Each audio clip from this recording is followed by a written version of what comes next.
So sa naging panalo ng Team USA sa tune-up game kontra sa Team Canada sa score na 86-72, nakita nga natin ang napakagandang performance ng magkabilang team na kung saan sa first quarter pa lamang ay nagkaroon nga ng slow start ang Team USA, kaya naman nagkaroon ng magandang run ng Team Canada sa pangunguna nga yan ni SG at Jamal Murray. Sa pagpasok naman ng second unit ng Team USA, agad nga nagliyab si Anthony Edwards, Jason Tatum at Bam Adebayo. Ngunit kahit maganda nga ang inilalaro ng tatlong player na ito, problema pa rin sa Team USA ang kanilang chemistry. Ganun pa man ay nakuha pa rin naman ng Team USA ang kalamangan sa pagtatapos ng first half 41-33. Sa second half naman ay nakita na nga nating nanguna si Steph at ang 4-time MVP na si LeBron James.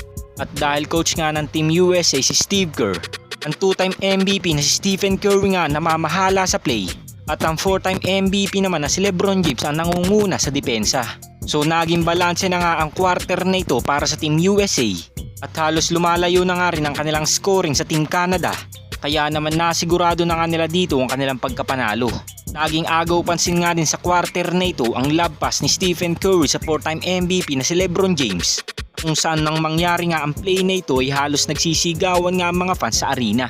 At isipin na nga lang natin kung magkakasama si Steph at LeBron James sa iisang team sa NBA, halos napakatindi nga ng potensyal na kanilang magagawa sa iisang team dahil sa pagiging teammate pa nga lang nila ngayon sa Team USA. Nakita na nga nating mga fans kung ano ang bagay na kanilang magagawa sa loob ng court.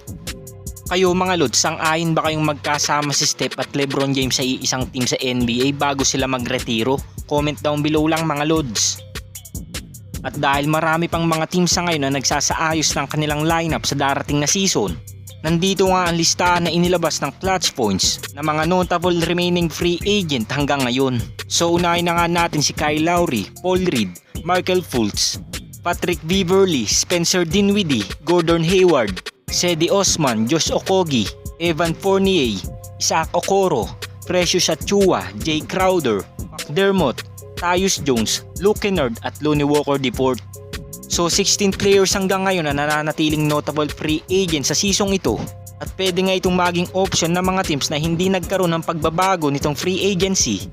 At ang isa nga sa mga teams na hindi gumawa ng pagbabago ay ang Los Angeles Lakers, Golden State Warriors na hanggang ngayon ay wala pa ring legit center, at iba pang mga teams na hindi nagkaroon ng addition sa kanilang lineup.